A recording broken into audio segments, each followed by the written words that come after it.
Tous tes profils en mode public. Tu veux être vu, entendu, connu. Eh bien, s'il n'y a que ça pour te faire plaisir. Les pirates ont pénétré et détruit les systèmes informatiques de nombreuses entreprises en introduisant plusieurs virus. C'est pas un virus, c'est pire, c'est un ver. Wow, accrochez-vous, l'émission commence. 4, 3, 2... Ces conneries, c'est ma carte. Bienvenue au deuxième épisode crossover de Cybercitoyen et Polysécure. Je suis accompagné de Catherine et Sam. Comment allez-vous? Ça va bien, toi? Ça va très bien. Très bien aussi. Tout le monde va bien, c'est merveilleux. C'est merveilleux parce qu'on a des nouvelles qui vont un peu moins bien que notre image générale. Fait que souhaitons que ça ne vous déprime pas trop quand on va terminer ces sujets-là. On va essayer de rendre ça joyeux un peu. On va commencer par le premier sujet, c'est dans le fond, c'est ce que bien des gens se doutaient. L'espace de la droite dans les médias sociaux, dans tous les médias numériques qu'on peut retrouver maintenant, est disproportionné par rapport à ce qu'ils disent. Catherine, je vais te laisser amorcer avec le sujet. Parfait. Donc, oui, effectivement, je sais que c'est quelque chose que moi, personnellement, j'avais déjà l'impression perceptuellement, mais il y a beaucoup d'influenceurs de la droite qui disaient que c'était le contraire, en fait, que, tu sais, la gauche, elle était partout dans les médias, qu'elle contrôlait tout, puis qu'il y avait peu de place, en fait, pour les médias de droite.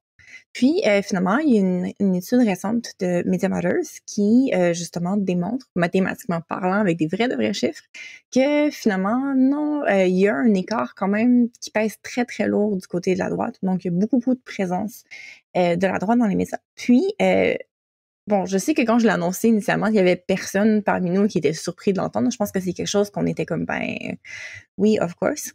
La façon que l'étude a fonctionné, c'est qu'ils ont pris un peu le top de tous les médias qu'ils trouvaient. Puis, dans le fond, ça s'est retrouvé, principalement des émissions en ligne pour l'étude.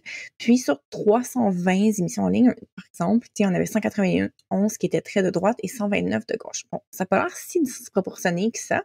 Par contre, c'est quand on regarde le nombre de followers puis d'abonnés, parce que ce qu'on se rend compte, c'est quand les premiers, puis mettons les derniers de la liste, il y a quand même un écart très majeur. Ce qu'on se rendait compte, entre autres, sur environ, mettons, les émissions de droite comptaient environ un total, là, sur ces 320 émissions totales-là, il y avait 480,6 millions d'abonnés, qui étaient représentés à peu près 5 fois la quantité pour les émissions qui étaient plus, disons, de gauche. Dans le top 10, 9 des émissions sur 10 étaient alignées à droite politiquement. Ce qui est intéressant, par contre, aussi, c'est que la majorité des émissions ne se proclamait pas comme étant à droite, donc elle disait qu'elle était neutre politiquement. Non, nous, on parle de sport, on parle d'actualité, on parle de santé, de bien-être, d'amélioration de soi. Par contre, les propos étaient très clairement alignés justement sur les principales idéologies là, qui représentent la droite. Une des choses que moi m'avait surprise, c'est que dans les faits, ce qu'on se rendait compte, c'est que la plupart de ces shows en ligne-là, en fait, nourrissaient leurs audiences à partir d'une plateforme qui s'appelle Rumble. Moi, c'était la première fois que j'entendais parler à guess que j'étais sous une roche. Mes co-animateurs étaient très au courant d'existence, mais c'est quand même un univers complètement alternatif. C'est comme un YouTube complètement bizarre, avec plein d'images IA, puis de slogans choquants, de toutes les conspirations possibles et inimaginables qui animent la droite un peu alternative. Donc, je connaissais pas l'existence de ça, mais il semblerait que ce soit un des grands moteurs, en fait, qui fait que, dans le fond, les gens de la droite trouvent leurs influenceurs et éventuellement puissent les suivre sur les plateformes plus standards, comme par exemple le show de Joe Rogan sur Spotify, etc. Ouais, Sam, t'es plus là, parce qu'en off, on t'a taquiné un peu sur le fait, effectivement, que tu étais la seule des trois qui ne connaissait pas Rumble. Moi, je le connais que très légèrement. Là, je repasserai plus la balle à Sam là-dessus pour en parler. Qu'est-ce que Rumble, tout ça? Parce que c'est quand même intéressant d'en parler et des autres médias vidéo alternatifs qui existent, parce qu'il y en a plus que d'autres. Puis moi, le seul alternatif que je connais, c'est Rumble. Fait que là, c'est là où moi, je commence à être un peu moins connaissant. Ben c'est ça. Malheureusement, je passe peut-être un peu trop de temps sur Rumble pour mon travail, vu que je couvre quand même la droite et l'extrême droite là, pour mon travail chez Pivot. Puis, c'est ça, en gros, c'est vraiment un genre de clone de YouTube, ou en tout cas, l'interface ne ressemble pas à YouTube, mais l'idée, c'est une plateforme où tu peux mettre en ligne des vidéos. Il y a des vidéos, par exemple, qu'il faut payer. Là. Tu deviens membre, puis là, tu as accès à des vidéos VIP, comme ceux de Charlie Kirk, là, de Turning Point USA, qui est un des grands influenceurs de la droite religieuse MAGA. Tu as, par exemple, Steve Bannon, puis son War Room, qui va diffuser là-dessus live presque tout le temps. Le bientôt adjoint au FBI, là, Dan Bongino. Ça, c'est tout un personnage aussi. Parce qu'il y avait son show sur Rumble. Puis c'est ça, c'est pas le seul. Il y a plus dans le milieu francophone, je veux dire, c'est Odyssey qui est aussi très populaire. Puis en gros, les gens se sont migrés surtout à partir de 2020, la pandémie, quand il a commencé à avoir, tu sais, vers la fin de la pandémie, il y a une espèce de vague de fermeture de compte pour, souvent c'était pour promotion là, de théorie du complot, des informations sur les vaccins et tout ça, fait qu'il y a eu des comptes qui se sont fait fermer, puis les gens se sont réfugiés sûrement sur ces comptes-là. Comme par exemple, un de nos Québécois bien connus, Alexis Cossette-Trudel, qui est comme un peu le traducteur de QAnon, même si maintenant ils disent que QAnon, en tout cas, on ne rentrera pas là-dedans, là, mais il n'utilise plus ce terme-là. Mais en tout cas, lui a vu son compte YouTube assez populaire fermé, puis il s'est rabattu là, sur Rumble, puis ça a l'air de bien marcher, ses affaires de ce côté-là. Là. Parce qu'il favorise ça. Puis si on reprend, Catherine, l'article que tu as lu là-dessus, puis justement, qui met en lumière, parce que, puis c'est par rapport à nos perceptions aussi, parce qu'on avait, en tout cas du moins, l'image qui est renvoyée par la droite, c'est qu'ils sont indûment punis par les grands conglomérats des médias sociaux, notre YouTube étant un de ceux-ci, et pas le seul. Est-ce que ça ressort dans cette étude-là où justement c'est effectif qu'ils ne sont pas là, ou tu as justement mentionné Joe Rogan qui est quand même sur Spotify avec un contrat qui est quand même assez lucratif aussi, donc... Il analysait justement par plateforme, puis en fait, sur toutes les plateformes confondues, il y a 100% là, un débalancement. Sur YouTube, on parlait, là, il y a un graphique là, qui oppose un peu chaud de la gauche versus la droite. La colonne rouge approche pratiquement les 200 millions d'abonnés. La colonne bleue atteint même pas le 100. Fait que même pas on parle à peu près le quart du nombre d'abonnés par rapport à ce que les shows plus de droite sont. Donc non, ils sont peut-être pénalisés pour les propos leurs plus extrêmes, mais sont quand même extrêmement présents avec les idéologies, etc. Puis ils ont 100% l'audience là, qui est présente et qui est active. Donc, je sais pas. Puis toutes les plateformes, en fait, là, Spotify, il y a un débalancement, Facebook, Meta, Instagram, TikTok également. Puis c'est vraiment toutes plateformes confondues. Il y a ce débalancement-là qui est présent. L'article pose la question de est-ce que c'est parce qu'il n'y a pas assez de shows à gauche? Est-ce que c'est parce qu'on n'en fait pas assez? Est-ce que c'est parce qu'on se donne pas assez la peine? Est-ce que c'est juste parce qu'il n'y a pas d'intérêt? Ce qu'on remarquait, c'est qu'il y a vraiment une différence dans la façon dont ils se brandent eux-mêmes. Donc, la droite hésite souvent à dire qu'ils sont de droite, justement, sur les plateformes. Donc, ils vont dire qu'ils sont de autre chose. Mais dans les faits, ils vont beaucoup promouvoir les idéologies versus un show politique de la gauche va très clairement déclarer que c'est un show sur la politique et non pas prétendre faire du wellness puis vont seulement t'enfoncer dans la gorge des trucs politiques. Fait que c'est peut-être une des différences pour lesquelles ils arrivent moins à bâtir d'audience. Mais tu sais, au final, le débalancement, il est là, il est présent puis il est visible toute plateforme confondue. Ouais, ben j'avais entendu un peu suite à la défaite des démocrates aux dernières élections américaines que les démocrates avaient besoin d'un Joe Rogan à gauche-ish. Et c'est pas faux puis c'est pas vrai en même temps parce qu'on n'a pas de porte-parole. Parce que Joe Rogan, il fait pas de la promotion directe de la droite. Il parle de beaucoup de choses, mais avec un propos qui est coloré à la droite. Donc, c'est pas tout à fait de la propagande. Tu mets ça dans la gorge. Oui, ou en tout cas, c'est plus subtil comme propagande si on le prend de cet angle-là que justement ce que tu dis. La gauche, on est trop by the book, tu sais, sont trop. Nous, on fait un show politique, puis on le dit. Nous, c'est vraiment ça, puis on va à l'avant au lieu de faire des shows peut-être déguisés, volontairement ou pas, là, parce que je ne veux pas nécessairement prêter des non, choses mais à c'est tout ça, le monde, c'est parce qu'il y en a que c'est l'intention, juste parce que c'est leur valeur à eux qui transcendent là-dedans, plus que le fait qu'ils font de la promotion, mais... Ben justement, tu as l'exemple de Joe Rogan où est-ce que, je fais juste poser des questions, mais quand on regarde la liste d'invités, il y a définitivement un favoritisme vers certains types d'invités qui ont certains types de propos. Fait que c'est sûr qu'il y a quand même un choix qui se fait à ce moment-là, tu sais, comme le choix d'inviter ces gens-là, éventuellement créer le contenu. Mais je pense qu'il y a aussi la notion un peu culte qu'il n'y a pas à gauche. Je veux dire, on n'est pas... J'ai l'impression qu'il manque un peu cette notion-là de... C'est à droite, c'est quasiment religieux, les trucs. Je suis un peu en désaccord Ah avec ce que oui? tu dis. C'est aussi la gauche ou ce qu'on appelle les woke sont très religieux, au Ah. même titre que la droite peut être très religieux, mais c'est pas le même type d'approche religieuse. C'est d'autres symboles qui font vibrer. Puis malheureusement, je pense que c'est moins accrocheur, si on le prend d'un point de vue sociologique, que les choses que la droite utilise pour faire vivre son aspect religieux. Mais Sam a quelque chose qui fait qu'on va le laisser. Non, ce que je dis, c'est que il y a clairement beaucoup plus d'argent dans l'écosystème médiatique de droite. Il y a beaucoup plus de gens avec des poches profondes prêts à financer tu sais, je veux dire, des contrats comme celui que Joe Rogan a eu. C'est pas quelqu'un qui ferait la promotion là, de taxer les gains en capitaux, etc., qui auraient le même contrat. Tu sais.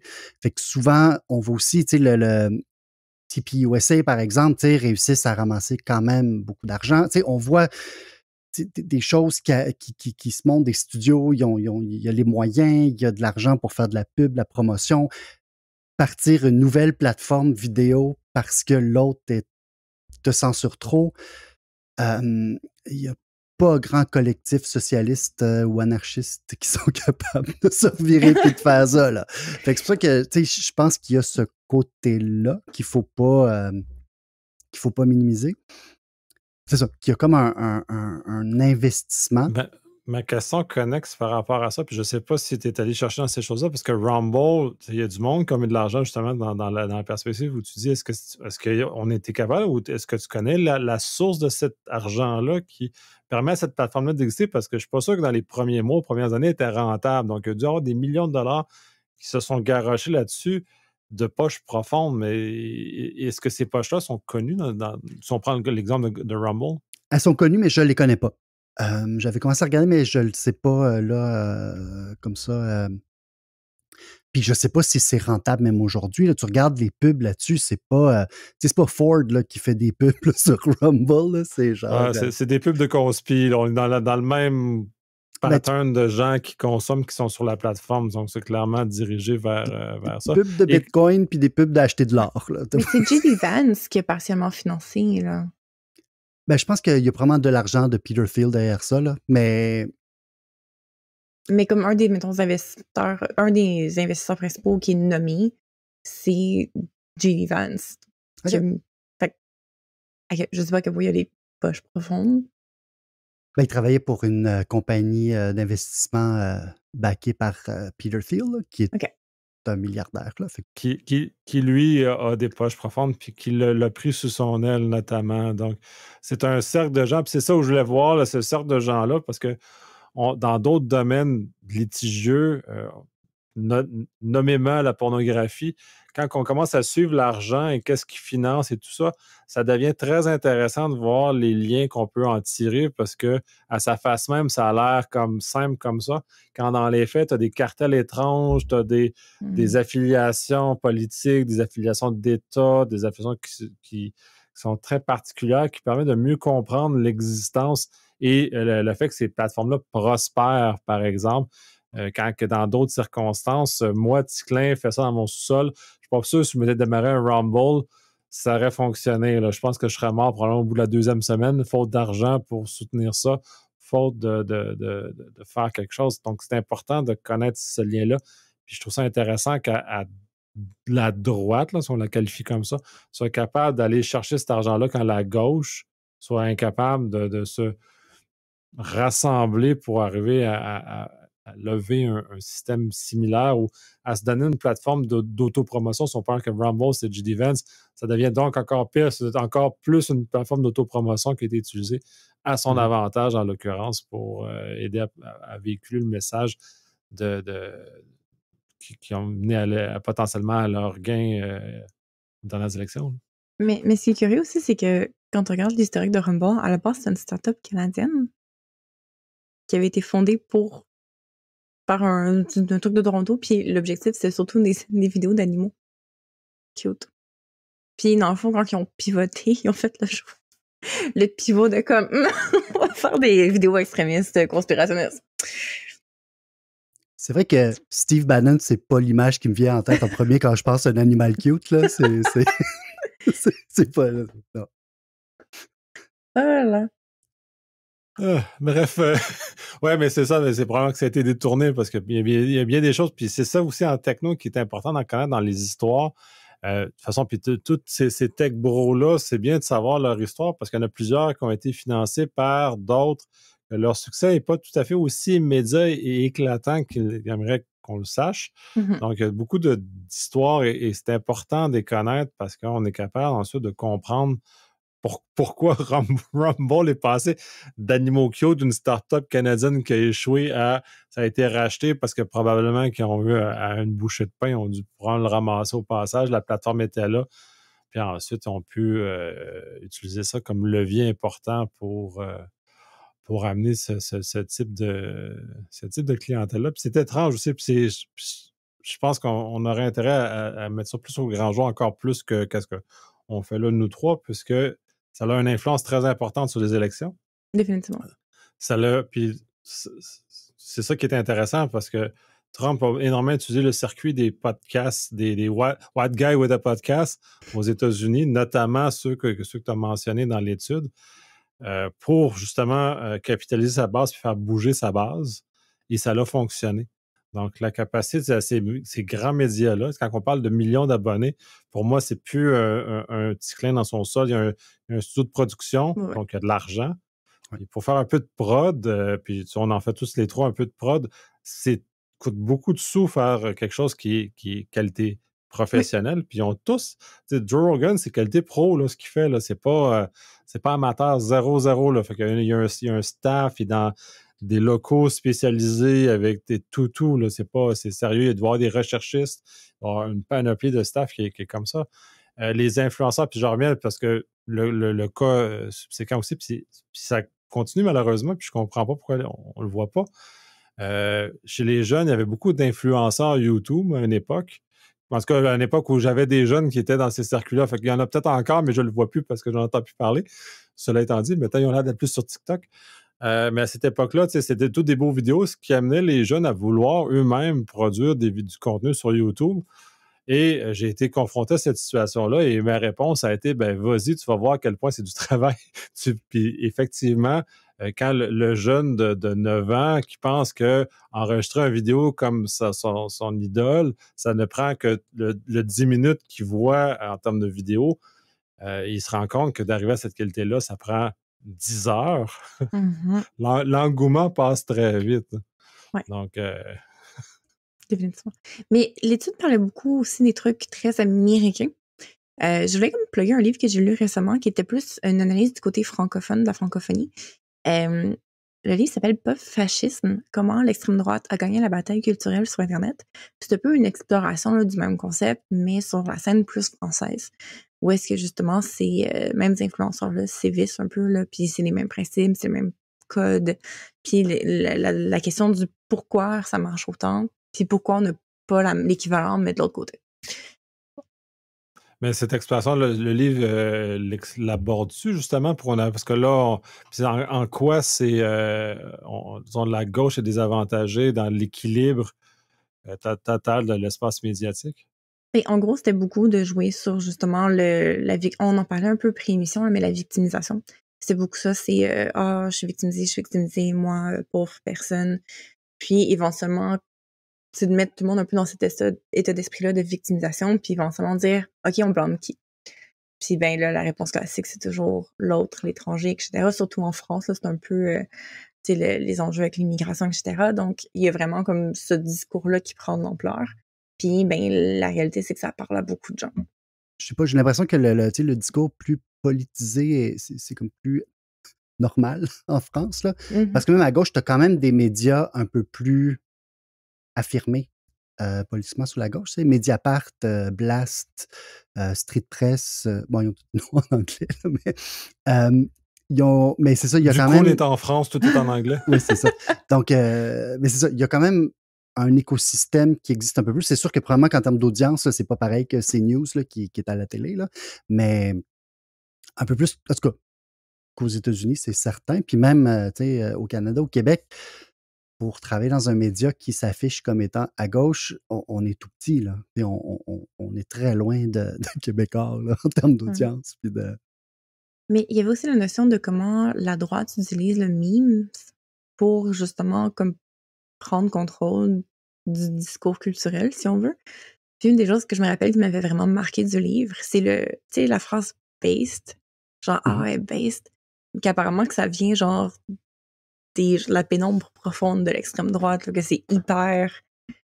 C'est un truc qui provenait justement des 4chan de ce monde, puis Ouais. qui a fini somehow par une phrase que on utilise au quotidien, là, que c'est genre tu vois ça passer, puis let's go. Mais ça fait partie, mais c'est un mot qui faisait partie des codes de l'extrême droite. Pareillement pour les yeux laser, etc. Mon Dieu, j'ai vu une annonce de Pizza Pizza qui reprenait le code du poulet qui a des yeux laser.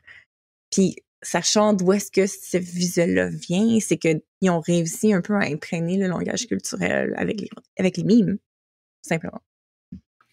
Puis là, la question par rapport à ça, parce qu'ils l'ont fait ici, ils réutilisent la grenouille aussi, qui était Ouais. une chose pour enfants, qui est devenue un symbole de la droite, notamment. Est-ce que le fait de passer d'un symbole justement de l'obscurité de l'extrême droite jusque dans le grand public ne vient pas dénaturer et donc détruire son effet? Parce que les yeux laser, en tant que tels, pour moi, n'invoquent pas la droite ou l'extrême droite. Puis donc, elle perd sa signification dans le passage dans l'espace public où il y a quand même quelque chose que je ne vois pas parce que je suis aveugle à ce genre de choses-là. Les yeux de laser m'ont brûlé la rétine, je suis aveugle. Je pense que c'est la normalisation de ces symboles-là, des gens partants. Puis même du discours politique, il y a des choses qui se disent aujourd'hui qu'on n'aurait pas entendues il y a 10 ans. Tu sais, en France, Éric Zemmour, aux dernières élections, parlait de remigration, d'expulsion massive de personnes. Ça, il y a 10 ans avant, ça, tu sais, Il y aurait personne, une petite gêne. tu sais, même le Front National allait pas jusqu'à dire ça. Et quoi, 1 an, 2 ans après, ben, tu as Trump qui se dit, ben, c'est ça que je vais faire. Je suis en train de le mettre en pratique. Donc, il y a quand même une normalisation d'un certain discours qu'on n'aurait pas entendu avant. Tu sais, l'augmentation, il y avait une étude récemment qui montrait une augmentation de l'homophobie chez les jeunes au Québec, dans toutes les régions, peu importe leur origine ethnique ou religieuse, parce que je sais qu'il y a des gens tout de suite qui ont dit « Ah, c'est à cause des jeunes issus des minorités que c'est comme ça », mais non, c'est comme partout. Puis c'est ça, il y a comme quand même un virage. De la fenêtre d'Overtone. Oui, je pense qu'il y a des choses qui bougent un peu. Puis si on prend l'exemple du président américain qui était théâtral dans sa façon de fonctionner, parce qu'on l'a vu, je crois, la semaine passée, ou cette semaine, où il a expulsé, il a fait raser la tête d'un gang vénézuélien, je crois, et les a mis dans l'avion. Tu sais, c'est très théâtral en termes de fonctionnement, parce que ça fait des images chocs qui servent justement à capitaliser sur son message, même si ce qu'il a fait est illégal, que le juge a déjà... Et tout a été quand même fait ça, mais le problème, c'est parce que l'espèce théâtral, c'est ce que les gens retiennent. Le fait que le juge ait dit que c'était illégal, ces gestes-là, c'est pas ça qui vient changer la situation, là. Oui, puis là, ça sort que plusieurs de ces personnes-là n'étaient pas membres de gang, là, mais avaient un tatouage, tout simplement, en tout cas.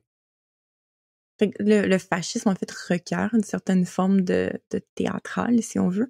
C'est pas un hasard, en fait, qu'il y a autant de gens au gouvernement Trump, en fait, qui sont des gens avec des backgrounds plus entertaining, plus influenceurs que, mettons, professionnels bureaucratiques. C'est parce que ce théâtre-là, il est requis. Ce symbole culturel-là, il est nécessaire pour, justement, I guess, faire vivre le fascisme d'une certaine façon. Donc, c'est les cas du fascisme se trouvent beaucoup dans le théâtre, dans le bruit et le sensationnalisme. Puis reprendre un peu ce que Sam disait, c'est que comme le langage, le discours a évolué maintenant à des extrêmes beaucoup plus grands. Puis moi, à mon avis, on est toujours obligé d'être plus que le précédent. Donc, c'est une source infinie, c'est une croissance infinie jusqu'à temps que ça écrase. Puis je pense que l'histoire nous a montré que c'est pas la première fois qu'on fait face à un fasciste qui utilise, il y en a un qui utilise la propagande, donc ces images qui frappent l'esprit, ce théâtre, et jusqu'à temps que ça s'écrase, qu'on recommence à zéro, puis là, on se retrouve avec un autre qui ont réamplifié, puis on recommence encore, malheureusement, une fois ce cycle infernal-là. Là. Bon, mais je vais terminer le sujet. Là, ça comme... Non, mais pour revenir à le fait de est-ce que ça les normalise, mais il y a aussi la notion que ça permet de faire du gaslighting, en fait. Là. Ou est-ce que si quelqu'un utilise ce code-là puis que tu dis wow, genre, c'est un code fasciste, la personne peut te dire what, de quoi tu parles? Puis le problème, c'est que justement, ça fait que la gauche se retrouve à accuser beaucoup de gens d'utiliser des codes fascistes parce que ces gens-là savent pas que c'est des codes fascistes. Fait que donc, quand on pointe quelque chose qui est réellement du fascisme, ben c'est un peu, on a crié au loup contre notre gré parce que ce symbole-là a été tellement comme utilisé à toutes les sauces par des gens qui savaient pas que c'en était un code, qu'éventuellement on en arrive à, ben Musk fait un salut nazi en plein écran, puis on se fait dire, ben c'était pas un salut nazi. Vous dites tout le temps des choses comme vous êtes tout en train d'accuser puis de voir du fasciste partout, vous autres, la gauche. Fait que ça fait que vu que le symbole est tellement rendu un peu partout, les codes sont rendus un petit peu mix partout, que c'est rendu un peu dans la pop culture, fait quand on pointe le doigt vers quelque chose qui est essentiellement un dog whistle, ben on peut se faire dire c'est dans votre tête. Puis cette fonctionnalité-là, c'est pas un bug, là, c'est un feature de ce qui se passe. Oui. On va, avant de déprimer complètement là, sur le sort de l'humanité, on va aller voir d'autres choses en entendre, on échappe même tes écouteurs, c'est à ce point. On va basculer vers Starlink, qui fait beaucoup parler aussi, qui fait encore parler pour différents sujets, qui est pour du bon, qui a aidé la guerre en Ukraine ou qui a aidé les Ukrainiens à se défendre contre la Russie. Et malheureusement, ça sert aussi à des fins plus sombres. Sam, tu avais une nouvelle à ce sujet-là.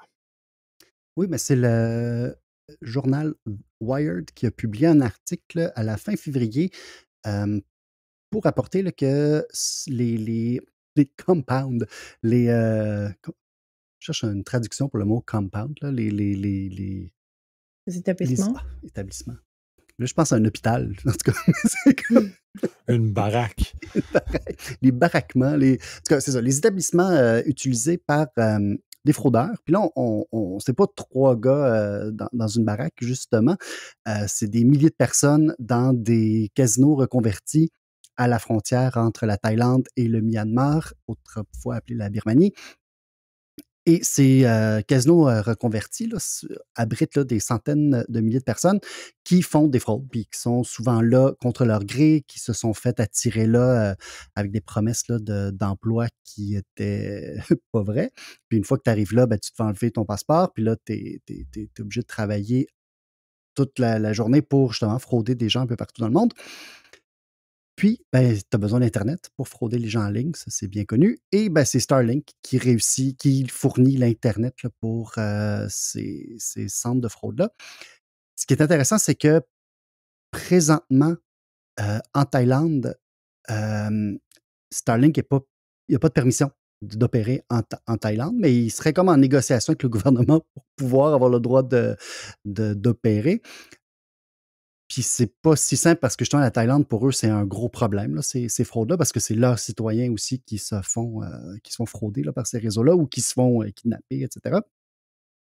Et donc, ça soulevait un peu la question de l'incapacité de Starlink de reconnaître ses propres bornes, puis si elles sont mal utilisées, de pouvoir les fermer à distance. C'est que, ben, soit parce qu'ils n'ont juste pas pensé qu'un jour, ce serait un problème, ou ils n'ont juste pas pris le temps d'implémenter une solution. Parce que les autorités qui sont citées dans l'article de The Wired disent, écoute, on a communiqué avec Starlink, on leur a dit, puis l'article est excellent, un excellent travail d'OSINT où, par exemple, on voit des images de ces installations-là avec, par exemple, les bornes de Starlink là, soulignées. On voit aussi, comme dans les dernières années, les constructions puis à quel point ces centres-là ont pris de l'expansion, là, c'est complètement fou. On avait déjà sorti le chiffre dans un ancien épisode, mais de mémoire, c'est à peu près, il parle d'à peu près 120 000 personnes là, puis un autre 100 000 personnes au Cambodge. Fait qu'il y a comme à peu près 200 000 personnes enfermées, forcées en esclavage à faire de la fraude, là. Puis si ces gens-là n'avaient pas accès à Internet, ben, ça mettrait un terme. Je veux dire, si tu n'as pas Internet, tu ne peux plus faire ta job. Fait que c'est vraiment intéressant sur un peu le travail là, des autorités, surtout en Thaïlande, qui essayent là, d'agir. Et ben, puis tu parlais, Nicolas, de l'Ukraine, mais tu sais, il y a le même problème en Ukraine où, oui, les Ukrainiens utilisent Starlink, mais quand les Russes arrivent et qu'ils leur volent la machine, après ça, c'est les Russes qui utilisent Starlink. Et là non plus, il n'y a pas de Python pour le fermer à distance, là. Donc, en tout cas, je trouvais ça quand même assez intéressant puis je pense important comme article. Oui, puis c'est intéressant parce que du propriétaire de Starlink qui menace régulièrement de couper l'accès à Starlink, notamment en Ukraine, parce qu'il se mêle de choses politiques qui ne devraient peut-être pas. Je trouve ça un peu étonnant qu'il opère dans un territoire qui n'est pas censé opérer et dans quel cas ce problème-là, c'est vrai. Fait que pour moi, ça crée une certaine réflexion par rapport à cette situation-là dans laquelle j'ai de la misère à saisir qu'il n'ait pas pensé à ça, surtout quand on parle dans une de ces compagnies autres, qui est très populaire, qui est en perte de vitesse présentement. Pas un jeu de mots étant volontaire en l'occurrence. Il est capable de fermer les autos à distance. Il est capable d'arrêter les autos à distance. Donc, dans un contexte où d'un côté, technologie de contrôle de l'objet final au maximum, et dans l'autre, aucun contrôle de l'objet final ou même d'entrer sur le réseau même. Donc, je trouve ça particulier. Ça se peut. Puis comme tu l'as dit, ça se peut que ça n'a pas été réfléchi à la création parce qu'il n'aurait jamais pensé avoir ce besoin-là. Mais je demeure un peu fasciné par autant d'un côté que dans l'autre, il y a des approches qui sont excessivement différentes pour ça. Ouais. Mais dans ma tête, c'est impossible qu'ils ne fassent pas l'arrêter. Veux pas, c'est un service que les gens payent pour. Par défaut, si la facture n'est pas payée pour ton Starlink, tu coupes le lien du Starlink. Donc, c'est sûr qu'il y a une façon de mettre le Python à off. C'est sûr. Oui, mais j'imagine. Comme... J'ai pas de Starlink, mais Ben, moi non plus, fait que j'ai une mauvaise connaissance du fonctionnement de la technologie et comment il est capable d'identifier les différents terminaux. Parce que pour reprendre, si on prend de la communication, même à la limite de la communication câblée, qu'à l'époque, les modems CARM devaient s'identifier et puis le réseau est partagé au même titre que les ondes, c'est le même genre de réseau partagé. Puis on se branchait sur le réseau avec tout le monde maintenant, heureusement. C'est plus tout à fait ça. Le Vidéotron a beaucoup upgradé son réseau. Mais à l'époque, c'était quand même ça. Fait que si tu rentrais sur l'anneau, c'est-à-dire que tout le monde qui rentrait sur l'anneau était capable de faire n'importe quoi. Je pense que puis les différentes compagnies de câbles se sont vite rendues compte de cette problématique-là il y a longtemps. Donc, on commençait à identifier les appareils qui se branchent sur leur réseau et donc de contrôler l'accès de ces appareils-là à leur réseau, incidemment. Mais je suis un peu fasciné que Starlink n'ait pas ce degré-là ou cette surveillance-là qui est associée parce que même cette volonté-là, peut-être que c'est juste que la valeur du contrat pour payer pour cette Internet-là vaut la peine. Parce que j'imagine que ça doit être beaucoup de bandwidth, là, ces fraudes-là. C'est pour si vous avez jamais vu les images là, dans ces centres d'appel-là, c'est genre par chaque personne a des dizaines d'ordinateurs et de téléphones devant elle qui roulent plein de choses à la fois. J'imagine que le bandwidth qui doit être consommé est absolument spectaculaire. Peut-être que c'est juste que la facture en vaut la chandelle de fermer les yeux sur qui la fait. Je ne penserais pas qu'il y ait tant de consommation que ça. En tout cas, on sent où ça vient écraser le réseau.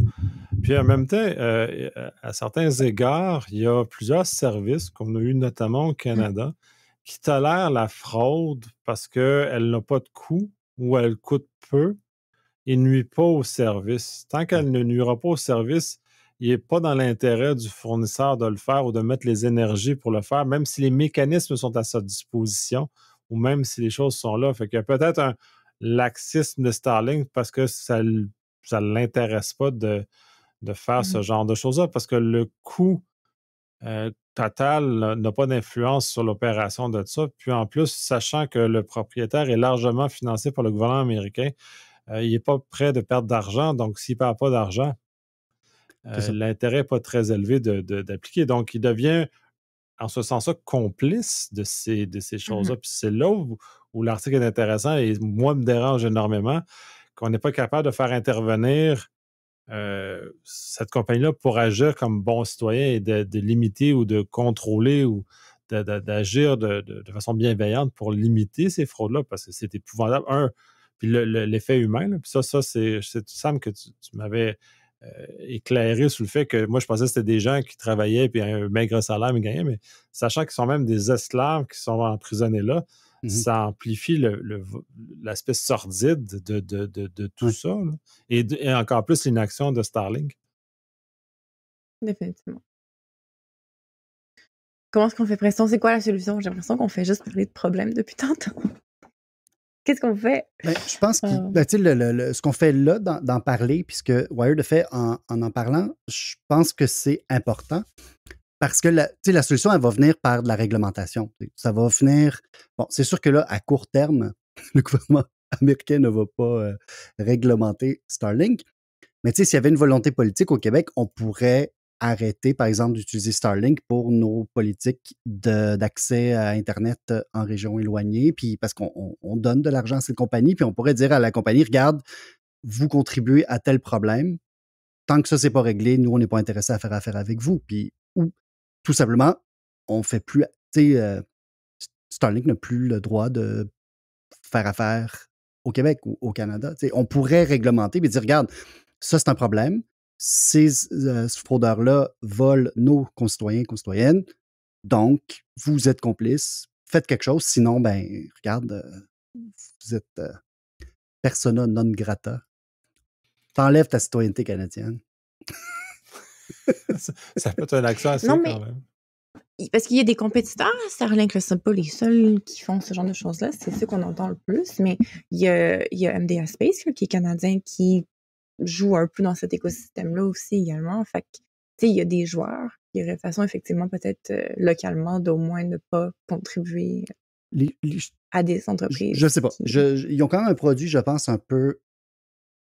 Ils ont quand même un marché, peut-être pas monopole, mais quand même. Pour la région éloignée, le satellite, tout ça, là, sont quand même forts. Là. Ils ont quand même un produit. C'est pour ça aussi que ça a pris cette ampleur-là. Là. Mais. C'est pour ça que tout le monde l'utilise aussi. C'est pour ça qu'ils ont ce degré d'usage-là aussi. Puis c'est aussi une des meilleures technologies, là. C'est en ce sens. Puis c'est fascinant à quel point cette technologie-là fonctionne bien. Et là, c'est ça, il n'y a pas tant de compétiteurs, mais en même temps, on est dans un contexte où on réfléchit la relation avec les compagnies américaines. Le Canada est un pays qui fait beaucoup d'efforts à l'heure actuelle de réfléchir cet élément-là. L'Europe est sur le point de le faire aussi parce qu'ils n'ont pas eu une douche aussi froide que la nôtre, en tout cas pas aussi immédiate, mais ils ont quand même une douche assez froide sur la relation avec le gouvernement américain et certaines compagnies américaines qui sont intimement liées avec le pouvoir en place. Donc, il y a une réflexion dans ce sens qui va devoir s'opérer d'un point de vue mondial aussi. Et juste de voir comme quoi le Canada a annoncé, je crois, aujourd'hui, au mois de l'enregistrement, qu'il faisait l'acquisition de radars australiens pour surveiller le Grand Nord canadien. Donc, ce qui est une bonne nouvelle en mon sens, où on investit positivement, puis on protège notre territoire, puis en même temps, on encourage un allié du Commonwealth et qui n'est pas nécessairement un allié qui est notre voisin dans l'occurrence. Donc, on est dans un contexte où on diversifie. Donc, ça serait, oui, une avenue. Puis c'est peut-être ça l'avenir aussi, de dire, OK, ben, on va arrêter de financer cette compagnie-là et on va commencer comme pays à financer, à nous mettre ou trouver une compagnie qui est capable de mettre des satellites pour faire ce genre de choses-là et d'évacuer du territoire, parce que l'Ontario avait dit qu'elle allait résilier le contrat avec Starlink, suivant dans ce contexte des tarifs, pas dans un contexte humanitaire. C'est moins louable dans ce cas-ci. Mais encore, on est encore dans cette capacité-là d'agir sur ces grands, ces monstres-là qui contrôle un peu trop l'univers. Puis c'est un peu, c'est en lien avec la première nouvelle aussi, parce que le propriétaire de Starlink et aussi bénéficie du bruit démesuré que la droite dispose. Et il a une autre compagnie qui participe à l'amplification du bruit de droite. Et à la limite, on pourrait même se dire qu'il l'a acheté spécifiquement pour se servir de plateforme pour servir de haut-parleur géant sur des propos de droite. Et dans ce cas-ci, lui ne cache pas son propos. Cela étant dit, là, il ne fait pas comme des influenceurs de cuisine qui ont des propos de droite, là, qui cuisinent à droite. Lui, il ne cuisine pas à droite. Lui, il est à droite tout court. Puis, il s'en cache pas.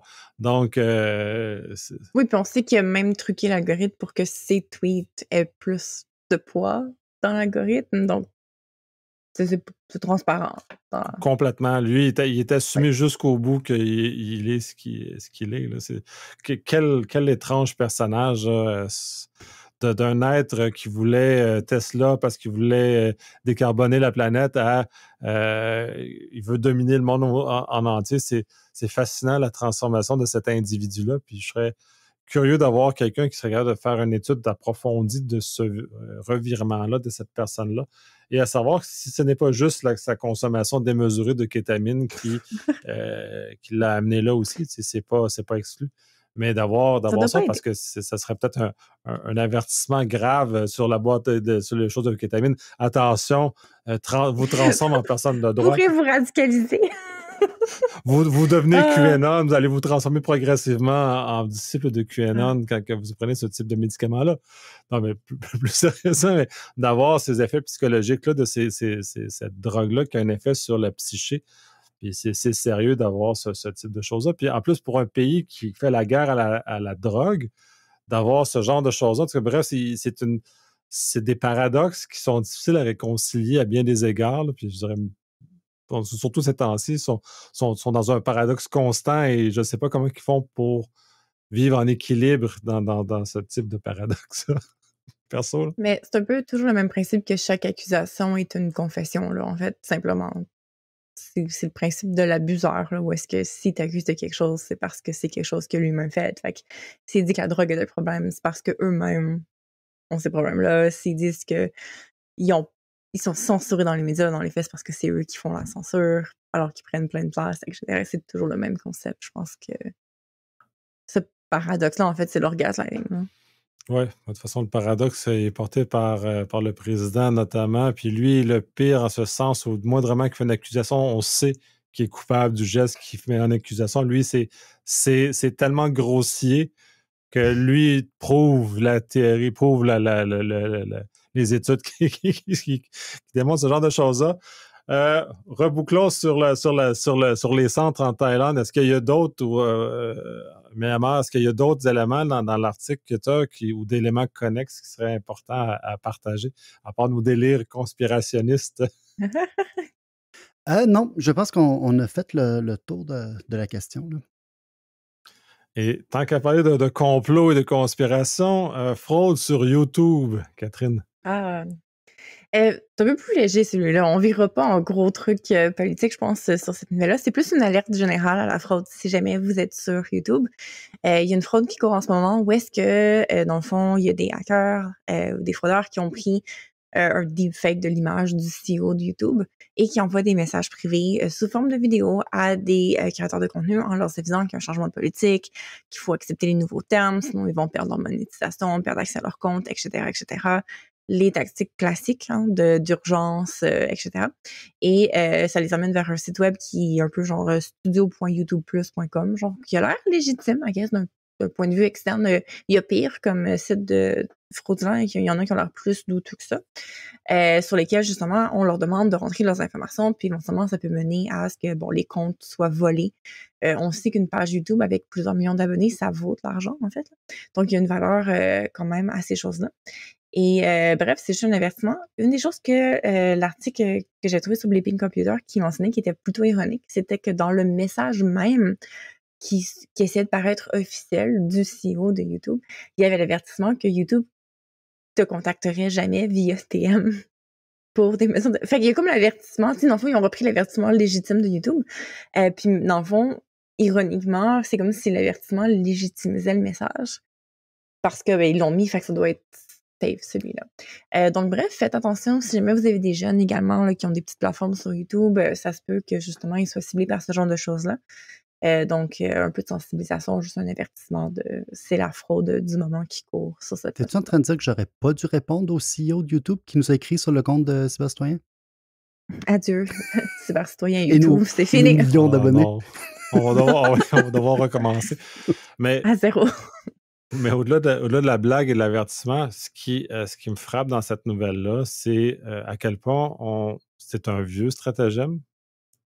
Et donc, les gens ne sont pas encore, ça n'a pas encore été assimilé cet élément-là. Donc, il y a comme un échec à la sensibilisation encore une fois. Puis, moi, mon constat depuis probablement une dizaine d'années, c'est qu'on parle beaucoup de la sensibilisation, mais quand on regarde les chiffres réels, en dehors des compagnies dans lesquelles on effectue ça, c'est désastreux. La fraude n'a jamais été aussi pire que maintenant. Ça ne fait qu'augmenter. On n'est pas en diminution. Puis c'est encore des stratagèmes qui sont assez. Celui-là, il est vieux, ce stratagème-là, mais il est vieux. Oui, tu sais, on utilise le deepfake, puis c'est ce qui fait que ça fait les news, mais au final, tu sais, ça aurait pu être juste un message normal, puis ça aurait probablement marché quand même. Mais c'est là où ça m'étonne. Puis on en avait parlé la dernière fois avec la dame qui s'est fait avoir avec Brad Pitt. C'est cet élément-là humain, que les fraudeurs réussissent à utiliser avec excellence et que nous, on n'est pas capable de réussir à briser ce lien-là ou d'éduquer les gens pour ne pas se piéger pour ça, d'avoir les alertes qu'il faudrait ou la scène paranoïa, comme certains disent, peu importe, mais de trouver une mécanique pour arriver là. Puis je regarde même Mais dans ma maisonnée, le premier réflexe, c'est venu de m'en parler. C'est déjà une bonne chose, mais encore là, c'est-à-dire que le réflexe n'est pas personnel. Il vient de se référer à quelqu'un qui croit que cette situation-là peut les aider. C'est déjà une bonne étape, mais c'est, à mon sens, pas encore suffisant pour ça. La fraude que j'ai vue récemment, sur laquelle mon gars a appelé en panique, c'est sur l'ordinateur de la mère d'un de ses amis. A vu une alerte, genre ton adresse IP a été vue à Montréal, c'est dangereux, il se passe quelque chose. Puis genre, c'est Microsoft Defender et tout et tout. Ça a un cachet légitime. Fait que là, la première question que moi qui m'est arrivée par rapport à ça, bon, si tu fermes la fenêtre de Chrome, est-ce que le message disparaît? Puis là, la fenêtre, il a fait ça, puis il fait comme ah oui, OK, bye. Au moins, il s'est rendu compte. Alors, tu sais, Oui. avec les années, il a vite compris qu'il s'était fait piéger. Mais j'ai quand même dû moi-même lui dire comment déceler le piège. Encore. Puis, tu sais, puis ça veut dire, il y a comme quelque chose. Puis, tu sais, moi, je ne me qualifie pas très bon en sensibilisation, cela étant dit. Là. Mais on a comme le passage d'un à l'autre, ou le passage à l'action, je ne sais pas comment on veut appeler ça. Se fait pas. Fait que, tu sais, puis là, YouTube, le président vous écrira pas le by the way. Là. oui, mais d'un, je pense que YouTube a une responsabilité là-dessus, c'est leur messagerie interne. Comme eux-mêmes devraient avoir des façons de filtrer ce genre de messages-là. C'est un non-sens qu'un site qui mimique youtube.com puisse être envoyé en DM à travers la plateforme. Ça reprend un peu le cas là, où est-ce que Booking.com, il y avait des gens qui hackaient le chat puis envoyaient des liens à des gens qui avaient fait des réservations. Puis comme la personne reçoit un message officiel sur l'outil de clavardage officiel, ça se peut qu'elle prenne pour du cash. Fait que, tu sais, je pense qu'il y a cette partie-là qui est la responsabilité de l'entreprise. Mais pour la sensibilisation, l'affaire, c'est qu'on en fait surtout en mode corporatif. Puis je sais que, tu sais, nous, en tech, là, on est un peu dans un écosystème où est-ce que tout le monde travaille dans des bureaux, donc tout le monde doit faire. Mais c'est pas la majorité des gens du tout, là. Tu sais, comme ma maman qui nettoie le plancher à l'hôpital, elle a pas accès à un ordinateur pour son travail. Fait qu'elle a pas des vidéos de sensibilisation là, qui lui sont envoyées. Il y a plein de gens qui n'ont pas ce contenu-là. Fait que c'est vraiment juste les gens dans des bureaux qui ont déjà, qui sont exposés de la sensibilisation ailleurs. Il y en a pas. Il y a pas d'effort culturel. Je pensais, entre autres, il y avait une émission qui avait été financée par le ministère de la cybersécurité en Chine, où est-ce qu'il avait créé littéralement une web-série que le principe au complet, c'était d'explorer des différentes... C'est un peu... est-ce que vous vous rappelez de l'émission Cité d'or? Où est-ce que, tu sais, comme de l'émission fictive, puis à la fin, t'as comme le truc un peu plus anthropologique, là, scientifique. Mais l'émission était sur le même principe. Fait que t'as l'histoire de tes héros qui sont des experts CSSP, cybersécurité, qui aident des gens à se protéger contre des fraudes, qui protègent les gens contre des vilains dans une enquête. Puis à la fin, t'as un petit monsieur dans son bureau avec son petit polo qui dit « Ah, ben tu sais, cette fraude-là, elle existe de telle façon, puis tu sais, si jamais ça vous arrive, voici quoi faire. » Ça, c'était financé par le ministère de la cybersécurité. On n'a pas ce genre de choses-là ici. Il n'y a pas de contenu grand public qui est intéressant parce que, d'un, il y a ça, la série est actually bonne. Je me rappelle plus le titre, mais j'avais écouté une couple d'émissions, puis j'étais comme, je suis entertained, comme j'ai du plaisir à écouter cette émission-là. Les enquêtes sont intéressantes. Des shows procédurales, ça marche full, ce genre de truc-là. Pourquoi on n'en a pas plus en cyber qui servirait à faire de la sensibilisation? C'est qu'il n'y a pas rien qui se fait. On a l'impression qu'on envoie des trucs de sensibilisation d'entreprise puis qu'on a fait le plus gros de l'effort. Mais c'est rien.